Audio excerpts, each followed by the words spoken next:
Welcome to Roll to Save, the RPG history podcast. Legend of the Five Rings.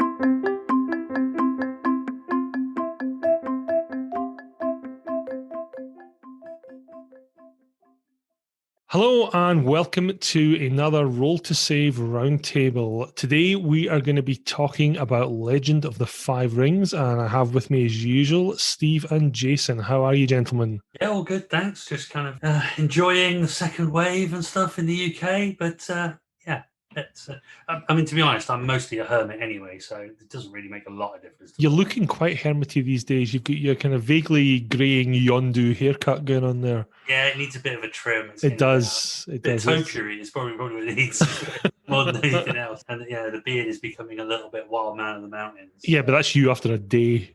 Yeah, exactly. And in truth, if I didn't have to get up for work every day, I'd probably be sitting here in like some kind of soiled loincloth or something. That's a lovely, delightful image. Yeah, that's an image. Yeah. Do you know, Steve, that once Jason was doing Movember and I went around to his house, it was maybe about 5 days in, rang his doorbell and then started in horror as Carlos the Jackal answered the door. Then I realised, no, it wasn't. It was just Jason. He looked like Eli Wallach in every single Mexican bandito role that he'd ever been in a Western. It was quite impressive. Yeah, guns don't kill people. People with mustaches kill people. Exactly. Yeah. What about you, Steve? How's things in sunny Texas? Just keeping on. Same old. It's starting to get nice, autumn. Cooler weather. It's not so ridiculously hot out there. So, well, do you know what we've got as weather here today? We've got snow. Well, where you live, that's not too unexpected. Well, it's not proper snow. That's the thing. It's the sort of snow that normally would grind the UK to a crashing halt. Light dusting. Yeah, whereas in Utah, my neighbours are going around in their shorts still because it's still only autumn. So what sort of gaming have you guys been getting up to recently? What games have you been playing? An interesting fact I found that the other day when I went on to Roll20 was since COVID's begun, I've done almost 200 hours of role-playing, which is insane. On Roll20? On Roll20 alone, yeah. What have I been playing recently? A lot of random stuff on the computer, but, between that and not being able to get doing much tabletop stuff, it's been a little tough. But Roll20 with you, it's been a lot of fun. A lot of paranoia. Just finished our Call of Cthulhu one-shot that I ran that was good times. And we survived. Yeah, shocking. It was... through common sense. I didn't expect it, but nobody went insane. Nobody died. It's like... I've got to continue that one at some point, let's face it. I think it's that way when you play Call of Cthulhu as an adult and you're like, okay, we've got a bunch of evidence, let's go to the cops. No, let's hang around and wait for the cultists to thump. Nope, let's just get in the car and leave. Bit anticlimactic for some people. That's the worst keeper's nightmare. It's like, But there's a tentacled thing in the basement that wants to say hi. Don't care, don't want to see it. It can stay there. What about you, Downey? What have you been playing? Quite a lot of D&D. 5th Ed. It's basically, I've got not quite 3 sessions a week. So I've got a regular Monday night group that we've been playing all kinds of stuff. And more recently, I've started a new D&D game. Well, if you just forgive the cat for just 1 second. Yeah, I can see your cat appears to be jumping at the door handle. He can open doors. That's quite impressive. Yeah, there we go. He's off again. Yeah, I think you should let him out. Gotta love smart animals. My dogs are the same. They can open doors. If the doors weren't round handles and they had opposable thumbs, then yeah, they would certainly try. Oh, sorry about that. My cat's just really dumb. We've got a new cat and he just does dumb cat things. He's at that stage where he can't quite estimate distance yet. And he'll make a flying leap for something and impact off the wall, which of course the kids find hilarious. Yeah, I never thought Jack was that smart, but yeah, as I say, he's managed to open doors. If you leave the door ajar just a couple of inches, he'll sit and wait and not go through it because just opening the door is apparently too easy. You can't figure that one out. But if it's closed, he will leap up, grab the handle, and open the door. That's quite impressive. It's weird. Back to the question, D&D. So yeah, almost 3 times a week doing D&D at the moment. Just started a new D&D campaign that I'm running for my Monday night group. Got quite a long-term running one on Tuesday nights. We're up to 7th level. Got a little tiefling bard that I'm quite enjoying. And then Thursday night, mutual friend of ours, Chris, is running one for us. We're now, I think, 7th level in that. So yeah, it's going quite well. Managed one game of Guild Ball during lockdown, which was played on a table under makeshift floodlights out in my garden against Rob. I put all Guild Ball's shut down, hasn't it? Yeah, that made me so sad. It is very sad, and I can't. It's still a bit of a sore point because it's whole. You guys were too competitive. We're shutting it down, which is a little. Yeah, wasn't it designed as being competitive in mind, though? It was one of these competitive rule sets. It was designed to be streamlined and easy to play in. I wasn't very good at it generally, so but one of the reasons I sucked at War Machine. But it's a shame because it's such a good game, and it took a lot from War Machine with the whole focus for influence thing, and it just was a nice tight rule set. And it needed tweaking, but that's what Privateer Press are doing with War Machine, doing little bits and stuff. But it's a bit of a shame they closed it down. I'm still going to play it. Still a good game. Speaking of games, we're obviously here to talk about L5R. Steve and I are actually, this always happens on this podcast. We talk about a game, and then either myself or usually Steve will go, "Oh, it'd be fun if we played that." And I sent Steve a message last week because we were wrapping up our Call of Cthulhu game, and we were talking about, what should we play next? And I sent Steve a couple of paragraphs like, I may have been writing an L5R adventure. Shall we play that? And Steve's like, yeah, let's play that. So starting Tuesday, we're going to be playing L5R. And I think I astounded Steve by not being my traditional grumpy old man self and insisting we play first ed rules. Instead, we're going to be playing with fourth ed rules because... How come it's so special? You made us play first ed. That's only first ed was only out then. That's why. That was a long time ago in a galaxy far, far away, my friend. Or actually, second ed was probably out then, but we'll come to that later on. Yeah, but this whole thing about talking about it and then deciding we're going to do it is that's normal. That's absolutely not. Do you not remember trying to set up the L5R live action game? I do. I still have emails about that where I had a whole ton of interest, and then when it finally came to right, we need a date, tumbleweed blows past, and people suddenly have loads of commitments of what they want to do. But we'll come on to that later. So my question would be for both of you. What was your first experience with L5R? I obviously talked about mine on the main podcast. I get hopelessly hooked on the collectible card games, thanks to my friend Mandeep, who used my own trick on me by giving me a load of cards for free and saying, that's all you need to play. And then several thousands of pounds later, I'm like, man, this game's really good. And that led to the natural extension of playing in the RPG. But what about you, gents? How did you get involved with L5R? Well, let me tell you, Ian, it's all your fault as usual. It's pretty much you were my gateway to a lot of these games. And the same shop you talk about in the podcast, I also have fond memories, even though I was from, obviously, the East Coast, and you were from the West Coast, well, Glasgow. And I have such fond memories of going through to that same shop in the middle of nowhere-ish. It was right next to the UK's fourth biggest university. Well, let's face it.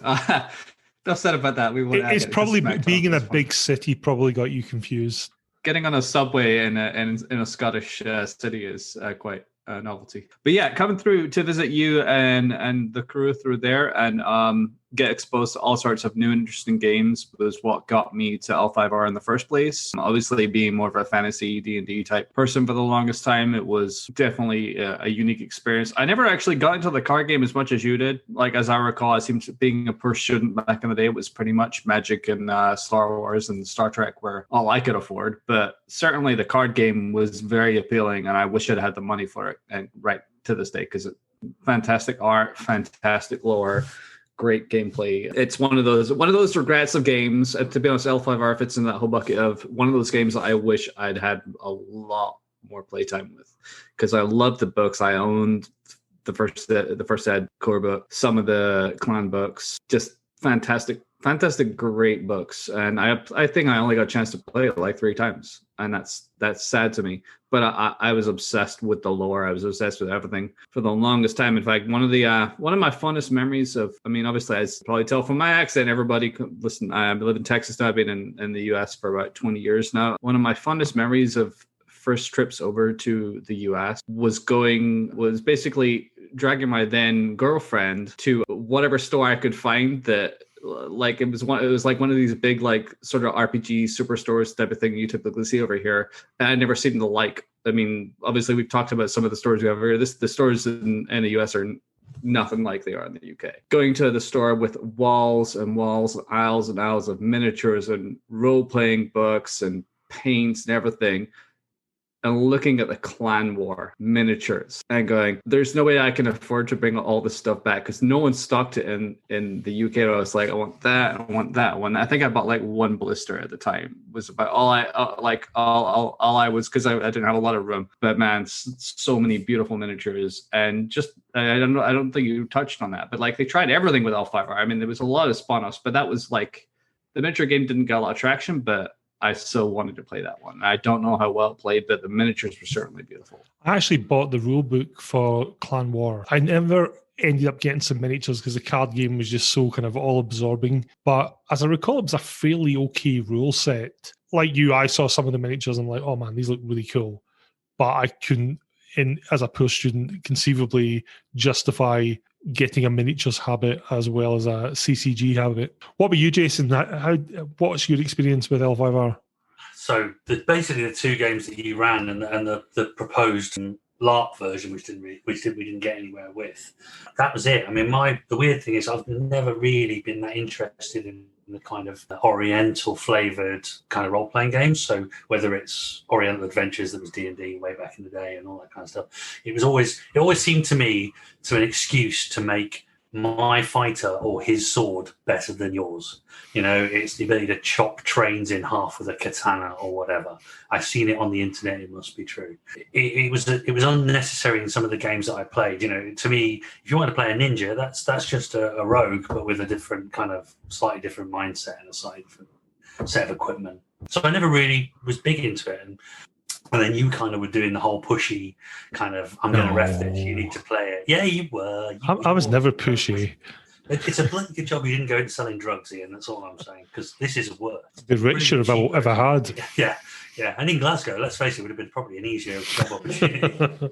Yeah, so we ended up doing a couple of tabletop games. I remember the sort of first one was, around a friend's house, and there's 6 of us, I think, in total, and it was good. It was a good spread of the clans. I was completely newbie to the whole Rokugan thing, but I kind of basically understood the tenets of Bushido and kind of the honor and that kind of status thing. And I quite like that kind of social interaction stuff. But so yeah, you're at fault as usual. Thanks. It's good what you say though about the social interaction. That's what always appealed to me. It's actually what got me interested in the card game, because unlike a lot of card games at the time, the CCG for L5R was based on player interaction at the table. And I absolutely love that sort of stuff. Unlike Magic, which was you just slinging spells at the other guy to annihilate him, and Star Wars, which was light side and dark side of the Force, complete polar opposites trying to annihilate each other. L5R, there was a lot of trying to get the people around you to do certain things. Yeah, I mean, and that I think was what made L5R much better for me than Oriental Adventures or that equivalent, or Bushido or something like that. I mean, the point to me was you didn't need ninjas and samurai to go down a dungeon and hunt dragons and orcs, right? That just didn't seem to fit for me. But with L5R, it was all about status, honor, the code, and even to the point where you can score points off somebody by making them kind of do something that's not how they should react. You can literally prod at somebody until they snap, and it's their fault. There's actually a really good example of that in the First Ed GM's guide, and it talks about dealing with power players. It says we've made a game system here where you could very easily, if you wanted, make the combat monster character. You make this big crab bushy who's got the large advantage. He drops his social skills so he can take extra points and wielding his dai katana, and he's just an absolute monster when it comes to fighting. Well, how should you handle these? And he said, let the players make them, and then you essentially use the social system against them. And he gives an example of one of his games where this guy had made this huge crab killing machine. He took a rank in the Shadowlands taint because that's fine, I'll just shrug that off, I've got such high stamina, and I'll just role play all the social stuff. And the point that the guy writing the book made was, while you should never necessarily make your players roll for the social stuff, NPCs always have to roll for their social stuff. And the way the system's set up, there's almost like a social combat system. You have your courtier skill, which is the offensive one, and your etiquette, which is your defensive skill. Someone tries to get you in a verbal trap and you end up using some sort of polite Rokugan phrases to get out of it. Well, of course, this guy they're going on some expedition somewhere and he makes a very eloquent speech as to why he should be going along. And then one of the NPCs sidles up and says exactly why he shouldn't be going along. And the ref says, okay, you make an etiquette roll against his courtier roll. And he's like, I've got hardly any dice, as the GM is picking up a bucket full of dice.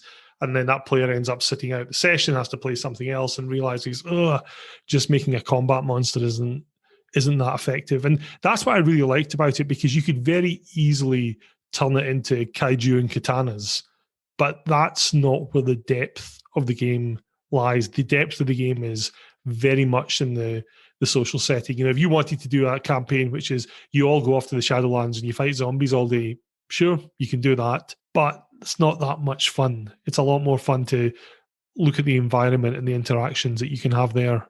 Thanks for telling me about that, Ian. I'm now looking up the character you just made for me for the game we got coming up, and I'm like, what's he giving me in these two skills? Oh, this is going to be interesting. Yes. Look at you trying to power game already. I'll bear that in mind for Tuesday's game. Did you guys have any favourite characters, character types, houses, clans? Back in the day, absolutely Crane. But back in the day, and especially more along the lines of, I think the Iaijutsu duelist sort of thing really appealed to me, because it wasn't just the warrior going down and fighting with his sword like crazy. It was very much that whole one-cut duel approach. And obviously that's only one part of the game, but it was just a unique, interesting element of the culture that really appealed to me. I know a lot of people turn their nose up at Crane. I loved all the background. I loved all the interesting political intrigue. It very much sort of cinched with the kind of role play that I liked back in the day. And I still, to a degree, to this day, do. But I don't think I think I said to you the other day that I wasn't super interested in playing a character like that in the game we were coming up, just because it takes a lot of flexibility, role playing, and a lot more maybe skill to play a character like that. And coming back to a game after such a long time, it's something I would want to break in a little more easily. That's one of the things I find about L5R is it's kind of like you have to practice it with a muscle, I think, to get into the sort of mindset to play in that culture. And I guess for people who don't do it a lot, it would be a little bit intimidating. Yeah, I think you're right. There's more similarities, I think, between L5R and the likes of Vampire than there is between L5R and D&D. Jason's mentioned before, we were talking about an L5R LARP, and that really came off the back of we had a whole ton of Vampire LARPs near where we used to play. I wanted to try something different. And when you first mention L5R to people, they're like, oh, it's just samurais and katanas, isn't it? And you're like, well, no, it's not.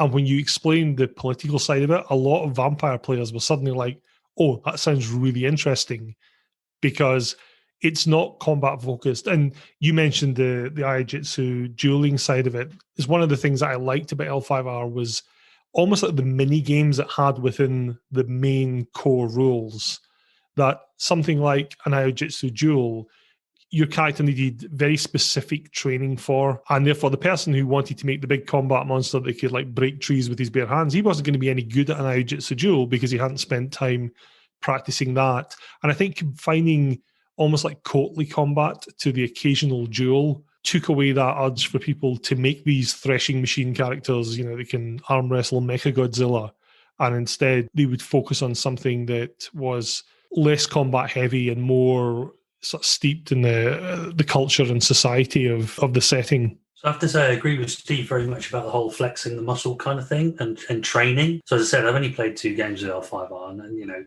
the first one I picked a unicorn character. Now, for those of you guys who don't know, the unicorn entire clan just vanished off outside of Rokugan, 100 years after the formation or something, 200 years.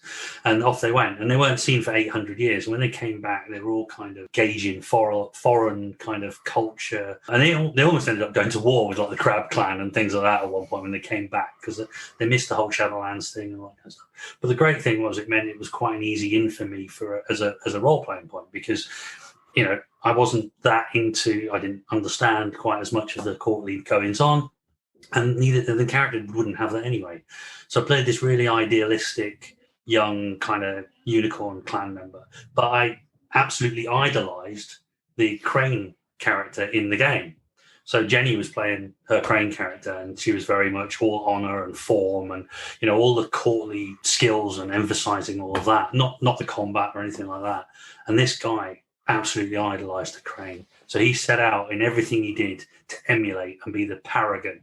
But obviously, he was a unicorn, so everybody's always thinking you're a uncultured barbarian. You're a barbarian, exactly. So that was quite fun to play. With a bit more experience, I then decided that the next character needed to be a scorpion. Of course. Because I like playing that kind of manipulative. Because they're the best clan in L5R. They're also the most honourable. Without a doubt. See, you get it, Jason. I get it. And I loved, I played a Shasuro, who were like infiltrators, diplomats, and spies as well. And that was really good fun because, I was prepared to do stuff that the others would not touch with a barge pole. My honour was literally laid at the foot of what was needed to be done. And I really enjoyed that. Really enjoyed this with the Scorpion. I've always told you the idea that I quite fancy playing a crab just because of the dedication and things like that. But no, Scorpion was my favourite. The Unicorn I just enjoyed because it just seemed to be quite good fun. It was a bit kind of less serious, not in a wacky way, but just in a, you could mess up on talking to people, and you could mess up doing certain things like that. But Scorpion was a lot more considered, and I enjoyed that a lot.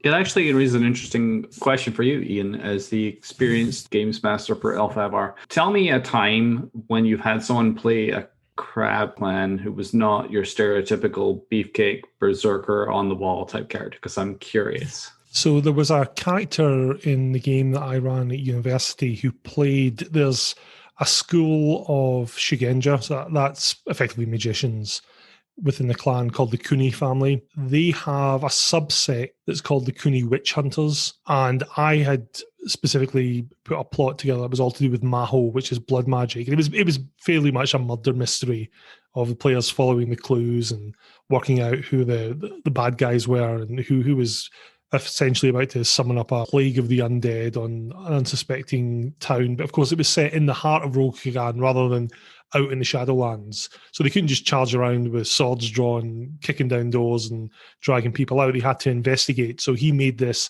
investigative character whose job was to try and identify traces of, some more subtle traces of the Shadowlands taint. Because in L5R, you have this thing called the Shadowlands taint, which is how corrupted you are by basically the dark god who lives next door to Rokugan. It's more obvious, right? You're all mutated and you've got like green eyes and there's smoke coming out your ears and all sorts of foul stuff like that. Whereas you can be more subtly tainted, where perhaps you maybe just dabble in black magic. It's a lot harder to identify these. So one of the players played this investigator who wasn't particularly combat effective, but he had a sharp mind and a good eye for evidence. And also he had the social acumen to back it up, to be able to, rather than just say, hey, I need to talk to you because I think you're tainted, but to actually get people into conversations where you could then speak to them and try and ascertain those sort of details. That's cool. Sounds like the character I'm going to be playing, but not the same clan. Yeah, you're playing a dragon investigator. No spoilers.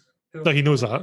I've already sent the character sheet. I'm just waiting on the background. I'm looking forward to reading it. Well, you mentioned earlier, Steve, the clan books, and L5R came out at that time in the 90s where I think every game that was released were sending out a series of splat books.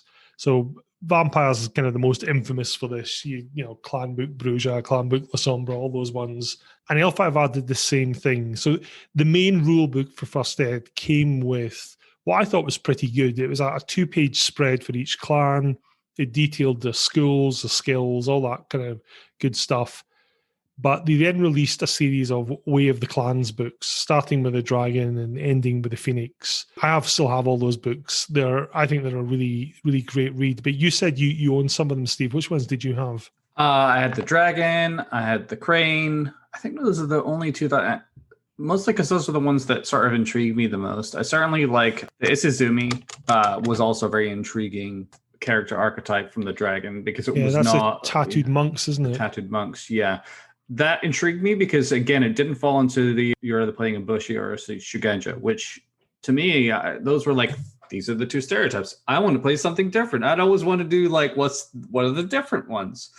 And so that background was always super intriguing to me, and just the dragon in general were another interesting clan to me. So those are the two ones that I picked up back in the day, as I recall. I wish I still had them. I left all my role-playing stuff back in the UK, unfortunately. But but no dedication to your art. Yeah, shame on me.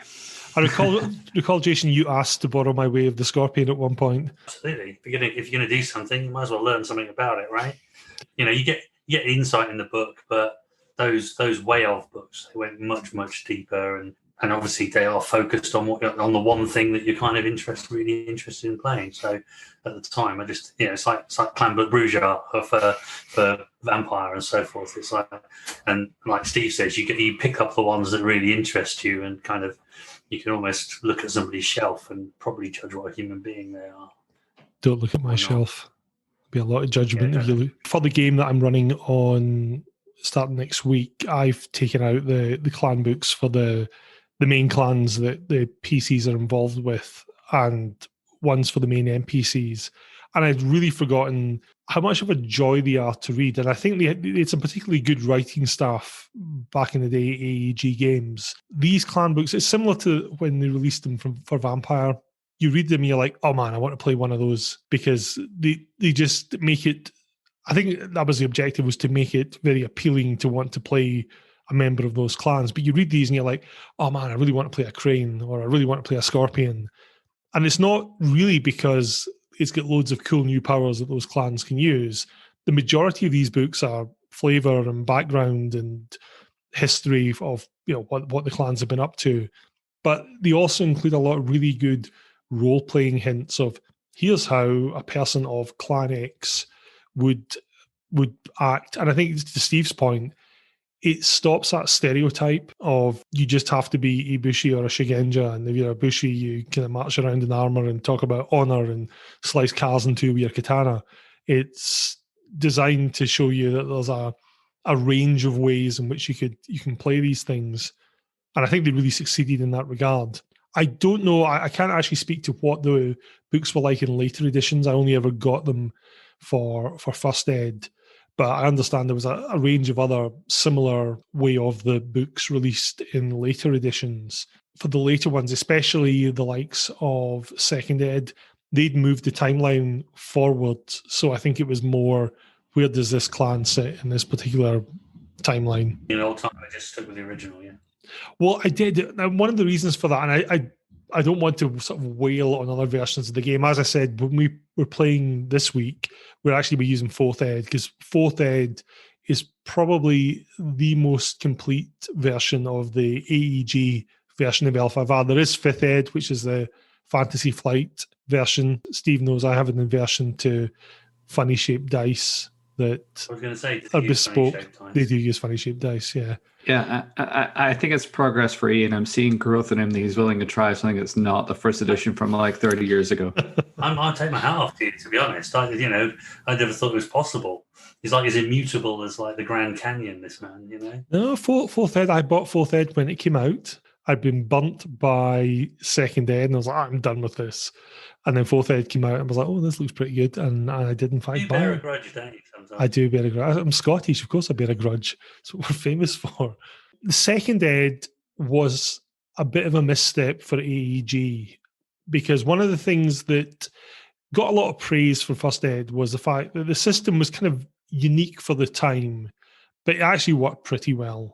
There was a few things that could be fixed with it, but it did work reasonably well, and it made for some interesting decisions when you were actually playing the game. And they completely changed it in 2nd Ed into something that didn't seem to make a lot of logical sense to people who'd played First Ed. Now, I won't bore you with the specifics, but to such a degree that when they released 3rd Ed, they put the system back to what it had been beforehand. So I think that was an acknowledgement on their part of, oh yeah, we didn't really get this right. We kind of changed things for the sake of changing things. But the biggest thing for 2nd Ed, and I kind of went on about this to some degree on the first podcast, was they just kept shifting the timeline forward. And I don't know whether that was something to do with the fact that Wizards had acquired the L5R card game, and therefore there was a desire to have the card game fall more in line, so the RPG to fall more in line with the card game, and therefore get people, more interested in what was going on there. It was this breakneck pace of meta plot that made it very hard to decide where you were going to center your game. First Ed had one setting that it kept for most of its life. You could very, with confidence set your game during that period and know that any supplement that came out would focus on it. Whereas with Second Ed, it was like, where are we going to be next week? Oh, look, we're playing the Hidden Emperor now. That's 5 years after where the game was originally set. Yeah, none of that appeals to me, and to be honest, would put me right off of that. Something I just thought about there is I was thinking about the nature of the card game, where you're talking about episodic content, continually trying to keep people interesting with, a semblance of, plot, because people like the lore, but really it's about printing new cards, right? So they got to have something to wrap the cards around. Whereas the RPG, I don't necessarily want to be dictated as to how things are necessarily changing. It's your canvas to do what you wish with. Now, something that it would interest me, I guess, with this, and I think you alluded to in the podcast that they tried to do a little bit with, was this. So take the Fantasy Flight Games Star Wars or something, where they have 3 different discrete timeline areas to play in. You've got, the New Republic, you've got, the Rebellion era, and you've got the prequels era, right? You've got 3 discrete, but they're kind of just fixed. You know what you're getting with each one of them. They have like slightly different feels, but you can choose that's your canvas to play with, and you can do what you wish with it. I could see that being a more appealing way of, like, if you want to introduce these things, this is the fixed sort of point in time that you can play, and here's where you play. Then you just breach off, you do your own canvas thing, you've branched into your own thing. And it sounded like they did a little bit of that with one of the earlier editions, but to me, that would be the better way. Just give us the baseline starting points, and we go with it and do what we wish with. Just don't force it. Yeah, you're absolutely right. And that's one of the reasons, again, I like Fourth Ed. Fourth Ed takes all of those timeline jumps that they've got, and it says, this is the whole timeline of L5R. You can set your game in any of these places. And you'll see with some of the character types, it'll say, this family are in clan X. However, if you're setting it in timeline Y, then they're also with this different clan. So it gives you the option as to where you set it, rather than saying, we're going to start here, but then the next book that comes out is going to be set over here. And it just gives you that, like you say, that entire palette to play with. And I think as a GM, that's quite desirable. Not that you need to be dictated to by a company as to how to play, but to use, again, Vampire as an example of that, when they were doing their meta plot, as a ref, it was very, very hard to keep up with the changes. And I know Jason and I get burnt with it once, where a player turned up to one of the games with this new book that had come out that neither of us had ever seen. And he was like, oh, I want to do this thing that's in this book. But it was something like change to the meta plot, and it was the latest, shiniest, coolest thing. And he was like, I want to do that. And we were forced to say, well, A, we've not read it, but B, that thing hasn't happened in our timeline. And it caused a little bit of static because the player's like, oh, well, I bought a book and I should be able to do this. And that's, I think, the problem you get with Metaplot. I know when I spoke to Alan Varney on the Paranoia podcast, one of the things that he said that kind of killed Second Ed of Paranoia was this desire to introduce a metaplot. And he actively said to the guys running it, why does Paranoia need a metaplot? The setting's perfect. Why are you changing it into something that it's not? You're turning it into this episodic soap opera. Doesn't benefit anyone. I would say from a player perspective, I especially as a not really that into the kind of whole concept, but as somebody who picked it up and got more interested into it, it helps to have something a bit more stable as a background. From a player perspective, if the world is constant, then I have to worry less about it. And that means I can focus on the bits I actually need to worry about, which is more personal on my character and so forth. Vampire, I suppose, probably a bit different. Certain of the games may be different. But when it comes to L5R, you're talking about an empire that's been around for thousands of years, potentially. And I don't see it as a particularly progressive background. It doesn't change that much. In fact, steeped in tradition. It's steeped in trying to keep things the way they're supposed to be. Yeah, as befits the actual culture of the game set, and that's one of the whole points, is that it doesn't change. It is fairly static. It's been that way for 1,000 odd years, and they're quite happy with it that way. That's why the Unicorn that you mentioned was such a big shake-up, because suddenly after 800 years, they've got this new random element introduced and everyone's freaking out because they don't know how to handle it. So with them coming back, and I think, because I did do a bit of a revision, but it's like they came back after like 800 years, and the Emperor goes, "Oh, we recognise you as the Unicorn Clan. Here, have all your lands back." And all these lands have been fought over for like several hundred years, and various clans are now. But we just got that. We just took that off them, or we've had that for 800 years or so. So yeah. One of the things that L5R was famous, or rather infamous for, was the lethality of its system. I don't know if it goes down to the katanas can cut through tanks, but certainly the way the system was designed, it was pretty lethal. And actually, it spells this out in the book. It says you need to think before rushing into combat because you're going to end up cut up into tiny chunks if you don't watch yourself. And indeed, 4th ed actually includes an option for tuning the lethality. It says the default setting is fairly lethal, but you can change it to make it less lethal by doing X, Y, and Z.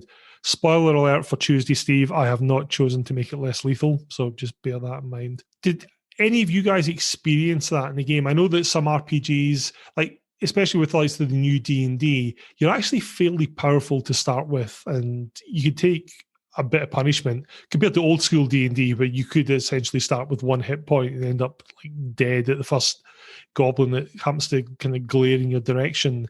L5R was of a similar bent to that. It could be very, very lethal. Did either of you guys have that experience? Or were you unfortunate enough to have that experience, I should say? I only kind of remember being shot at a couple of times with my unicorn who was trying to deliver a message.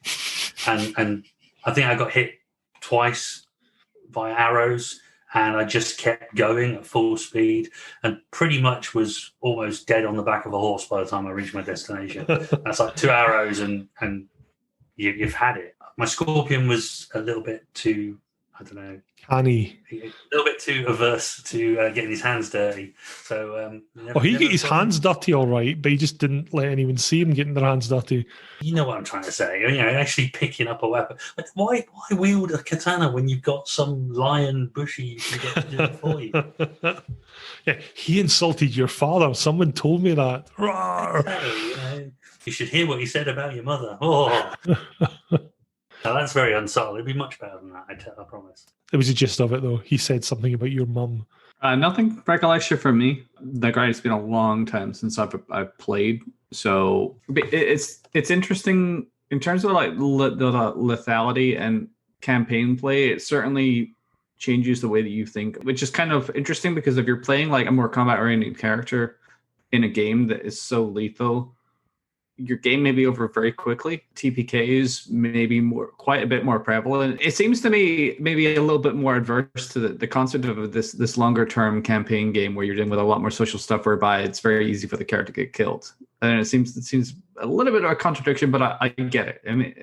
I mean, you don't want people to fight, and fighting should be the last resort.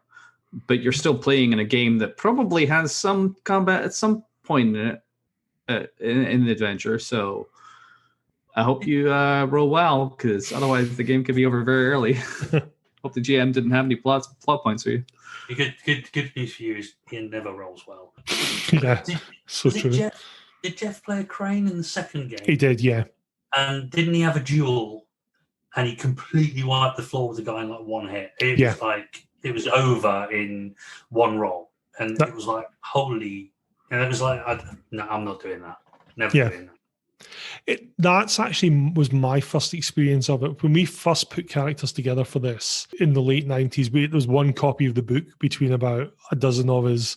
I didn't fully understand the system. I as a player, very rarely get massively into the system. So I sort of stuck my points where I thought they should go.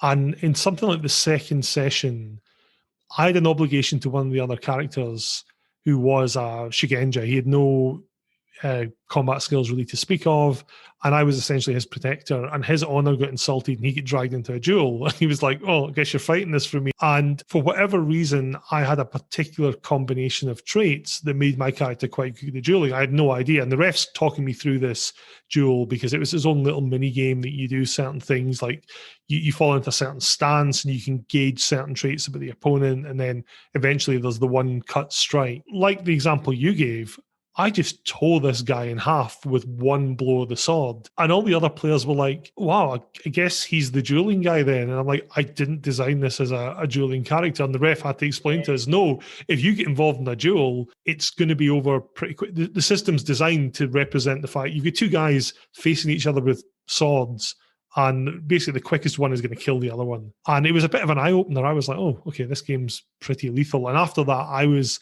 a lot more averse to put myself into a combat situation for exactly the reason Steve mentions, that you want to keep your character alive for this campaign. You don't want to have your character put himself into every fight he can and he ends up just annihilated because of one bad dice roll.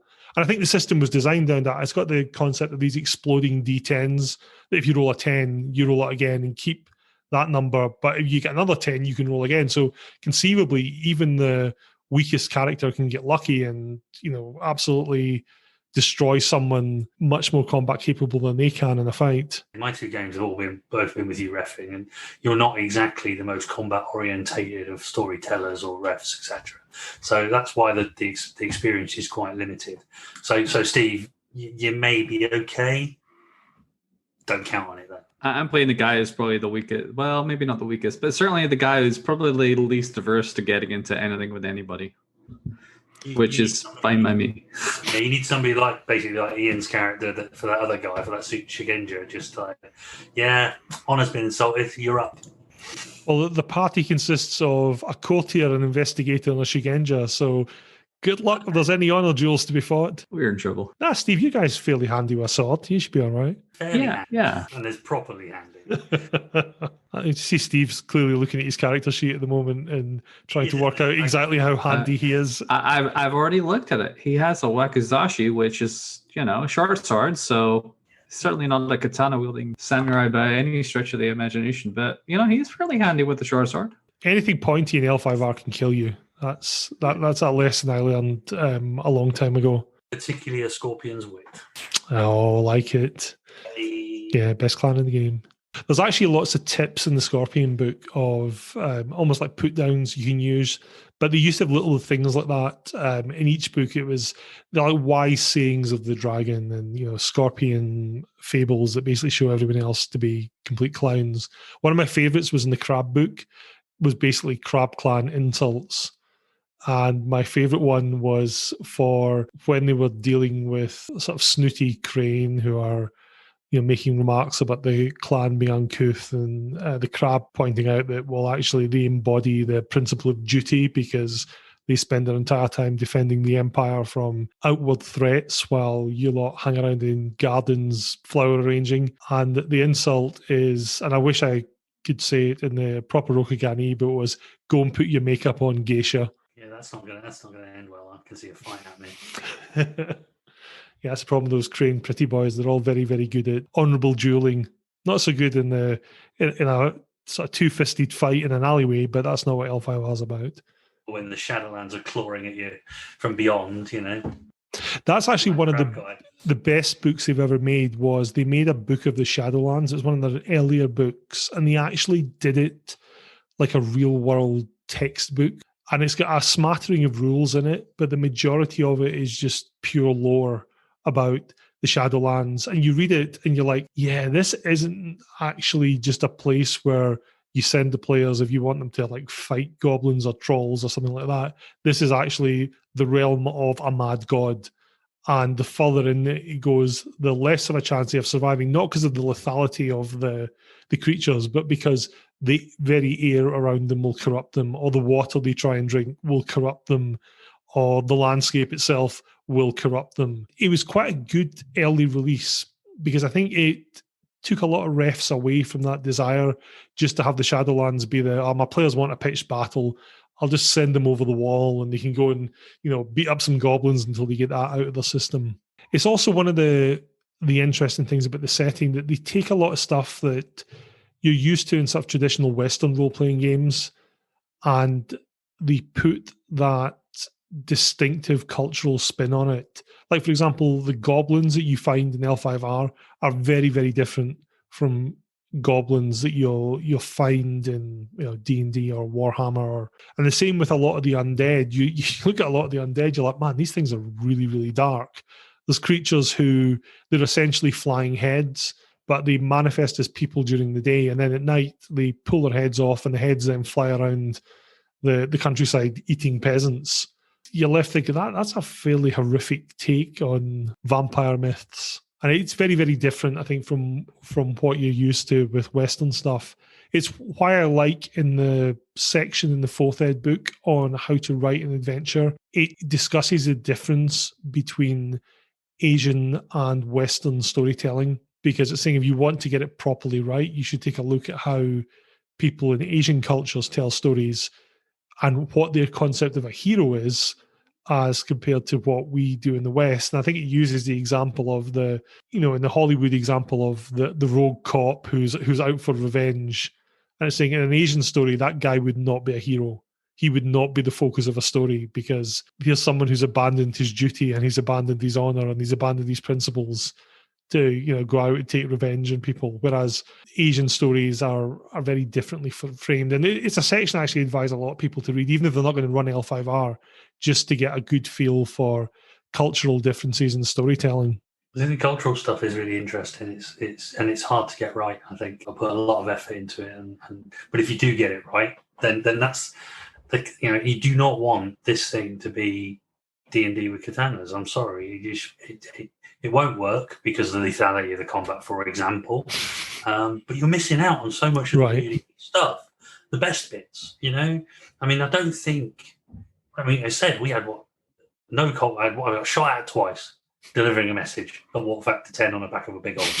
I got I witnessed a duel. That was it. That was the only combat we had in 2 games, not 2 sessions, 2 whole games. The rest of it was all negotiation, persuasion. It was a lot more honor and binding people to do things. And you didn't need to fight them to get them to do stuff. You just needed appropriate leverage in terms of a scorpion. But, and I think you'd miss out on all that good stuff if all you did was do the traditional, I guess, D&D Western style, go down and beat up the monster stuff.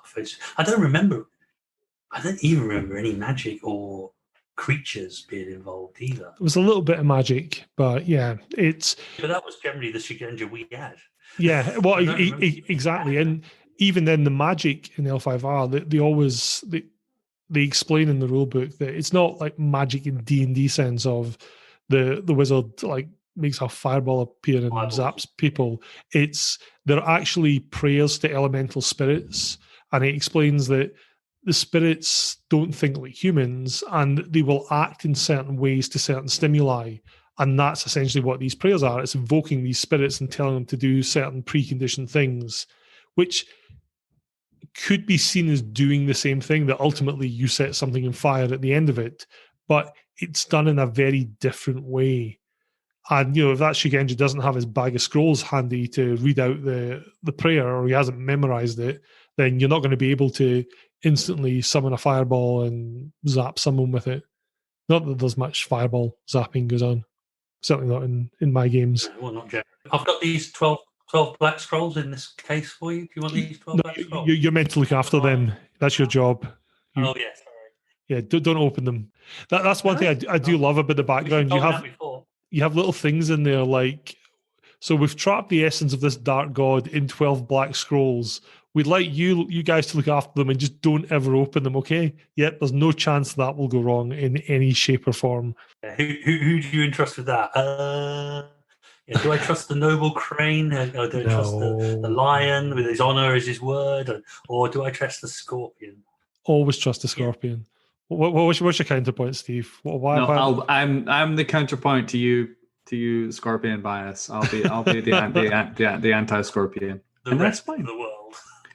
That's fine. It's all good. I can see the interest, and the more I think about it, could be an interesting take, but to each their own. Steve's too nice. Back to where you started this whole thing, and as soon as you start mentioning it, I'm sort of sitting there thinking, God, am I playing Scorpion again? Well, if you're up at 1 a.m, whatever it is on Wednesday, on Tuesday, you can come along and play with us. I just work for a living, so. Well, we're not obviously playing at 1 a.m. If it was 1 a.m, yeah, might be up early for work. Yeah, you can have a little bit of kaiju and katanas before you go to work. So have either of you guys played the Fantasy Flight living card game that they made of L5R? I own it. I want to play it. I tried to play it once. I think you would be interested in it, Iain, but it's complicated. I think you should try it once, just because I think it would be an interesting card game for you, Iain, personally. But you got to find someone, the right person to play with, who would dig it, because there's a lot of elements that really sort of pull it all thematically together with L5R. So at some point, my kid and I are going to play it. It's just a matter of whenever he comes over, and we have to spend a couple hours figuring this rather elaborate rule set out. So is it more complicated than the original CCG then? Yeah, I'd say so.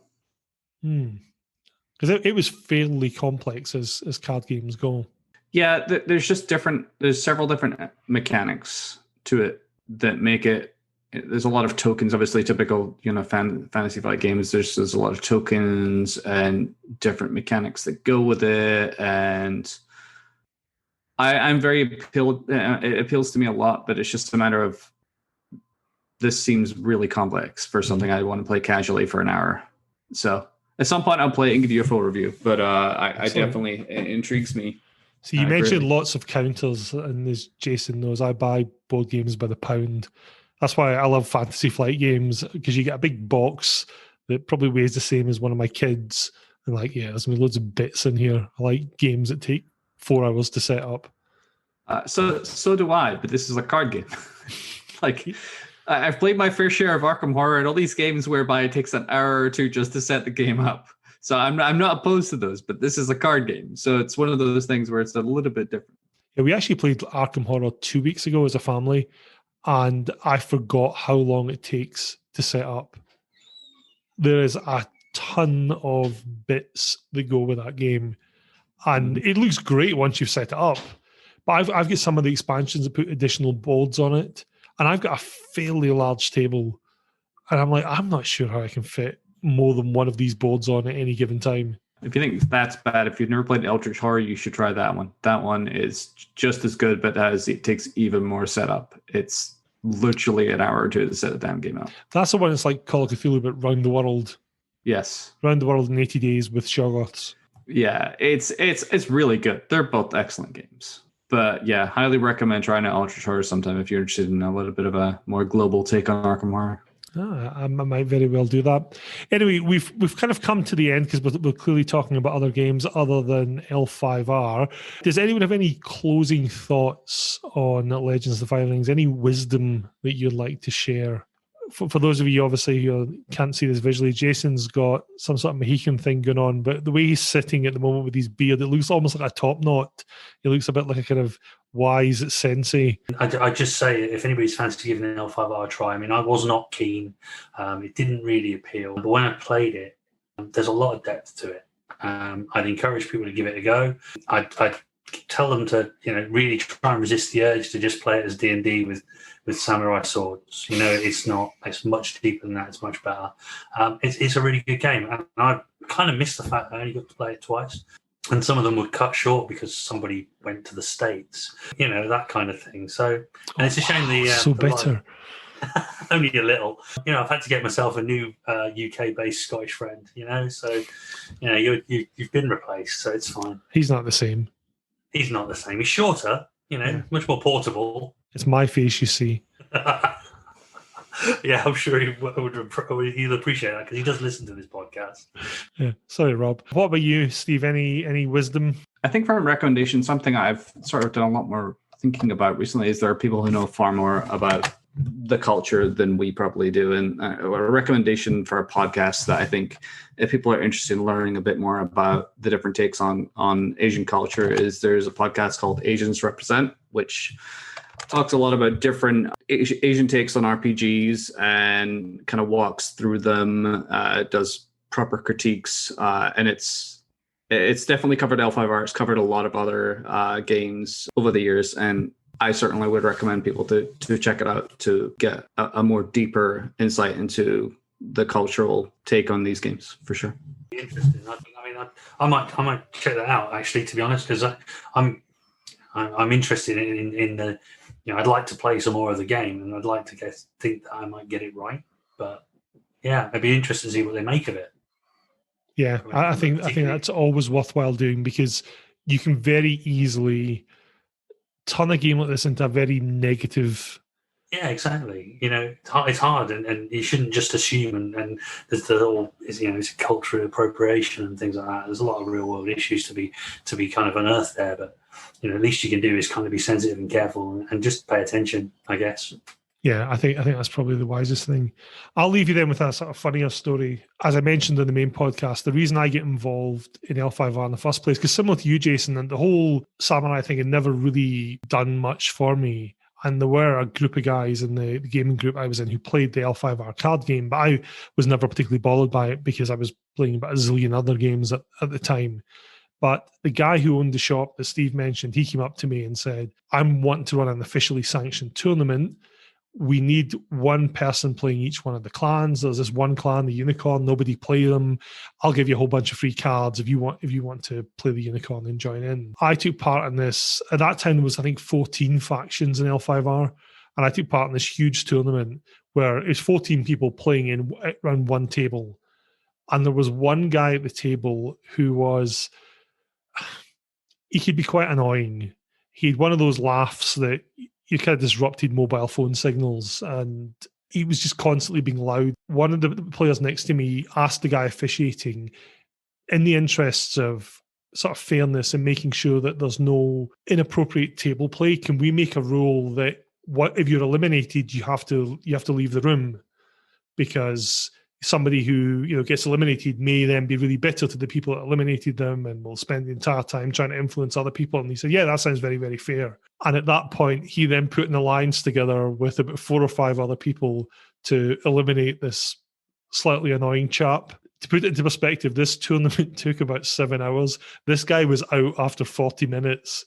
And this other player was like, right, he has to leave the table now. Go. Leave the table. And the adjudicator was a bit like, oh, I've made the ruling, you have to go. And this poor guy had to sweep up all these cards and just leave the room. But that was very fitting for someone playing the Scorpion. Yeah, well, absolutely. Well done. No, he was the Scorpion. And the guy who instigated all was playing Scorpion, yeah. I was playing Unicorn. I was wide-eyed and innocent at that point. It's quite reassuring to know that somebody can sucker you in by giving you free cards. Well, I was a Unicorn. I had no idea what I was doing at the time. I was a barbarian on the Rokugan shows, and I came second as well. So I won even more cards. Well done. Yeah, which was great for me. Anyway, thank you for your time, gentlemen. A pleasure as always. And we will see you next month.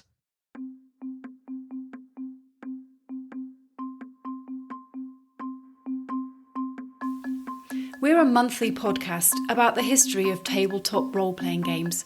If you want to get in touch with us, please find us on Twitter at Save Podcast or on Facebook by searching for Roll to Save. You can also email us at roll.to.save.pod@gmail.com. That's a lot of dots. If you enjoyed this episode, then please consider leaving us a review on your podcast directory of choice. It really helps us with visibility, and we enjoy each and every one we get.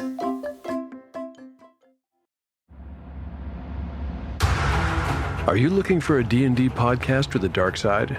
Something more like Game of Thrones and less like Monty Python? Tale of the Manticore is part dark fantasy audio drama, part solo D&D RPG. There's no plot armor here. The dice make all the important decisions. Join me as I resurrect the excitement, wonder, and emotion of old-school D&D. Made for a mature audience, Tale of the Manticore is both a fiction and a game. It's the story where chaos rolls.